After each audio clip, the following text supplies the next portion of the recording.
Welcome to KINETIC, a healthcare rap bonus series about careers and leadership in healthcare marketing and related fields, including digital strategy and consumerism. The modern world of work is constantly moving, so in this series, we bring you musings on careers and leadership from well-known friends. Our goal is to highlight the journeys that some of our friends have taken to reach their work goals and some of the insights that they've learned along the way. I'm Jared Johnson, founder of the Shift Forward Health Production and Marketing Group. Over the course of this bonus series, we will be sharing exclusive interviews with an all-star lineup of experienced leaders. Today, my guest is Ed Marx, CEO of Marx Advisory. Let's get moving. Ed, welcome. How are you? Thanks, Jared. I'm really excited to talk with you. You know, you're one of my mentors in marketing and healthcare, and so I'm just jazzed about the opportunity to talk with you. This is really just an excuse for us to catch up. So Yeah. as we're going to take a candid look back at your career and lessons about leadership and healthcare and health IT, you just announced a new adventure here. Maybe you can tell us a little bit about that. And then I'd love to hear how you knew it was time to make that move. Yeah, for sure. Yeah, it really happened about 5 years ago. So I had left the Cleveland clinic and I started this sort of Marx Advisory.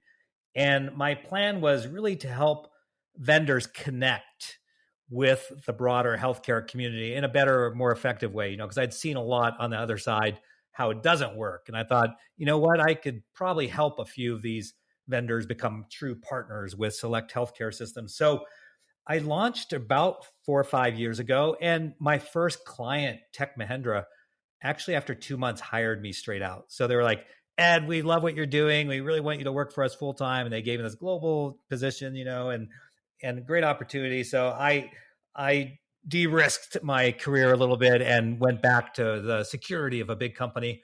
And so it was a great ride. I learned so much at Tech Mahindra. And then I had this opportunity to be a CEO of a consulting firm, which was very enjoyable and a great experience. But at the end of a year, I just had this itch to really do my own thing. And the founders of the firm where I was CEO, they were ready to go back and lead it themselves. So they became my first client. So I was like, hey, why don't we just kind of flip the script here? I'm going to go back and continue what I started 4 or 5 years ago, and you can be a client. So we kind of get the best of both worlds. And that's what happened. So Marx Advisory launched. I should pick an official date. Like I said, 4 or 5 years in the making, but let's just say it was May 1st. And so we've been around here over a month, and so far so good, but it's still pretty early. As people are out there thinking about not only is the grass greener, but is there a different offshoot of this path in my career that is different than what I'm doing now? Maybe it is going out and launching their own thing, or maybe it's not. Maybe it's just making a move laterally or move to a different type of organization, and they're unsure about that. How did the timing feel right? I know this is kind of like a two-parter because there was a timing the first time when this was the right time for you to make this move, and then here it comes again. As I mentioned, 4 or 5 years ago, I really wanted to do it. It's high risk and, there's comfort in status quo, but I was willing to take that risk. And then sure enough, though, as the first person came along, at my first client, as I mentioned, I went back to the security.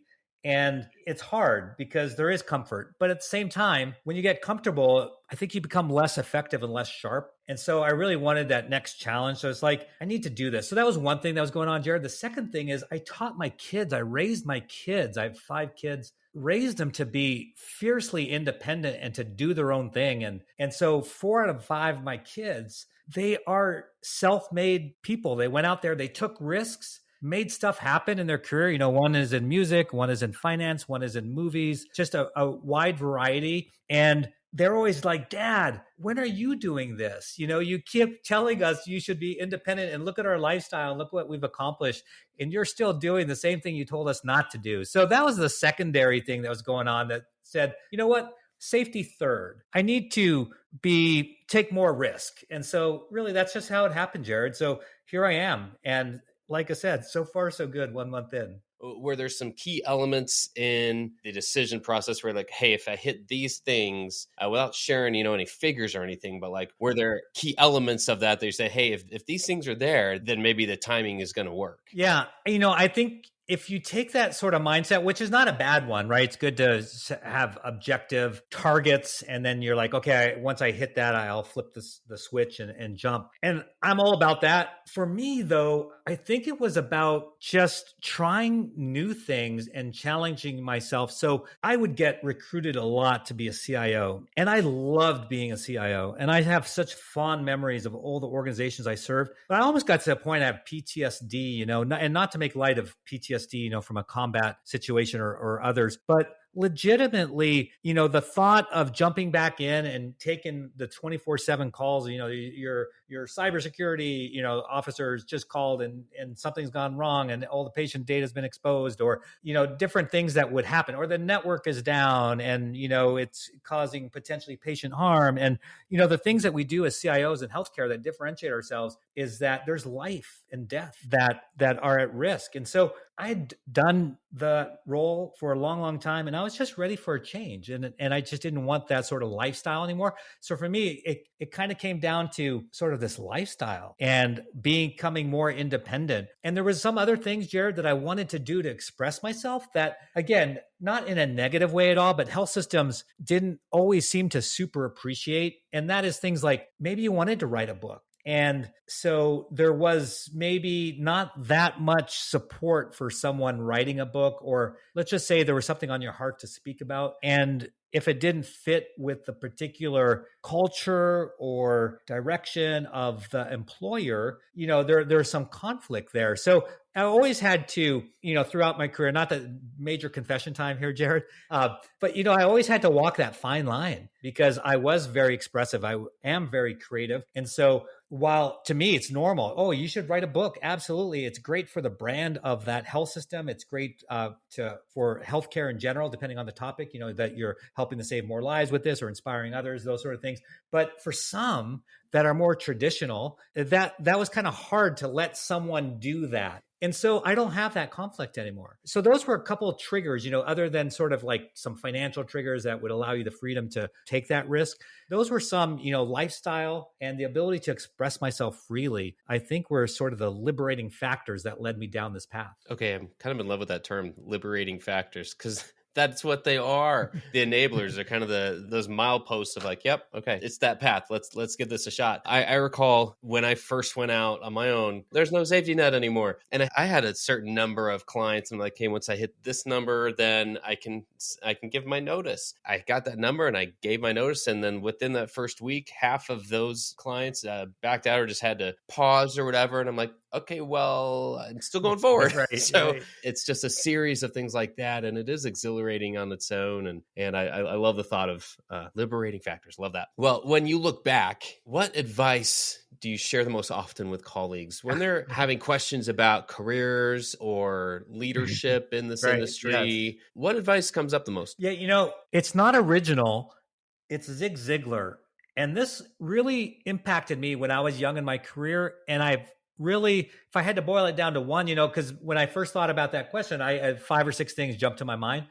But if one sort of encapsulates many of those, it's this concept of attitude, not aptitude, determines altitude.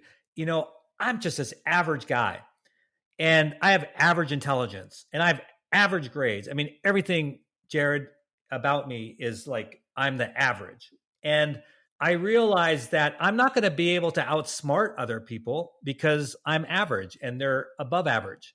But what I can excel at is my attitude. So if someone has a bad attitude and they're super smart, awesome, because I will pass them up. I use the same in sports. I'm a fairly athletic person. I have athletic pursuits is what I should say.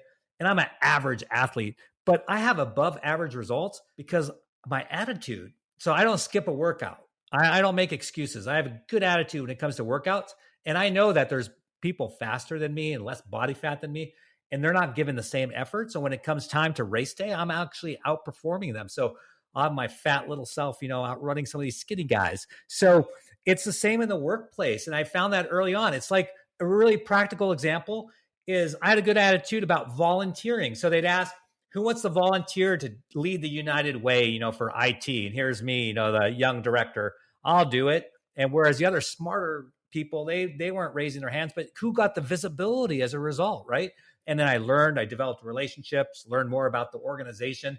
That's just one simple example. Another one would be, I remember the CIO calling out and said, who's got some ideas around customer service? We need to improve our customer service scores.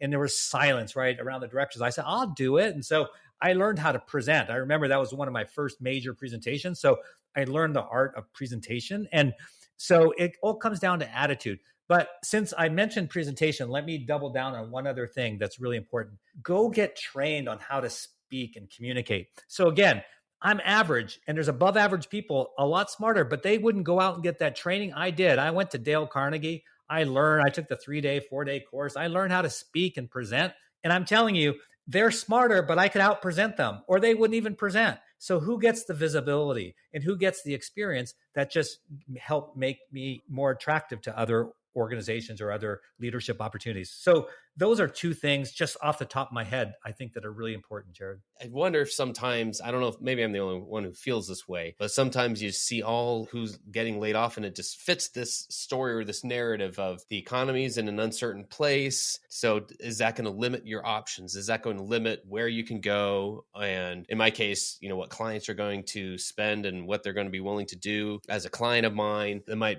be the same way people feel about new career choices or job opportunities. And yet that's only part of the story. So I know when I can look back and say there have been periods where it feels like the economy's in this uncertain place, and how is that going to affect me or some move I want to make? That just means there's patterns, like history keeps repeating itself. So some of those things change and some of them keep coming back, and we can kind of look at history that way. Are there any patterns that you've just seen in the industry, things that keep coming up over the years and you're like, okay, I've seen this before. I know how to deal with that. I've been able to deal with that.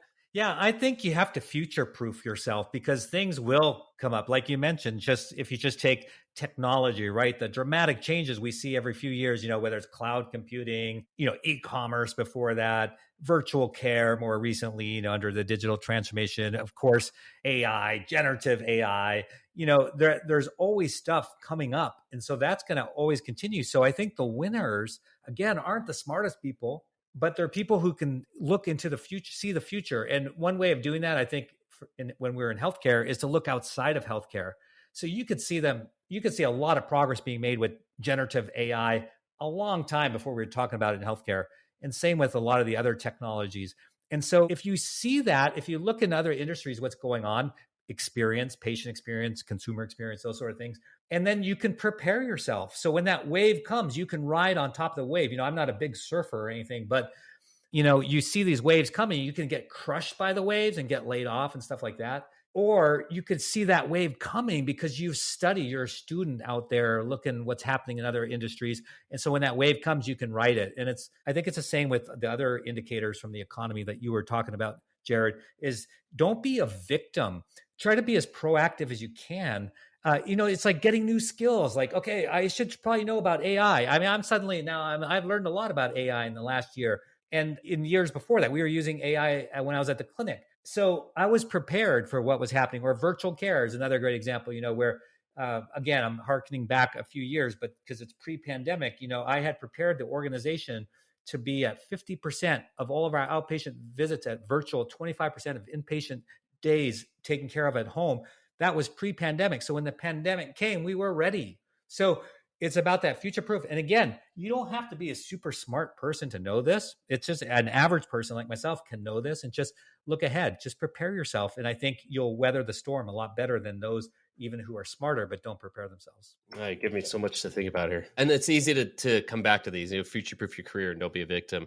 These are absolutely keys to setting yourself up for the best result possible. Yes. I wonder if there's any final words you want to share with us that we haven't covered yet, anything else for either younger professionals or just anyone in general about careers and leadership? I think what really helps, in addition to all the things that we spoke about, is to be very missional in what you do and understand what your purpose is. Why were you created and what are you supposed to do? And when you can find alignment, and I know you have, between understanding your life purpose and your mission and your work and how those come together, that gives you all the passion you need. That gives you all the energy you need. That gives you all the encouragement you need to survive these storms, to make sure that you're being the best that you can, doing the best, serving others.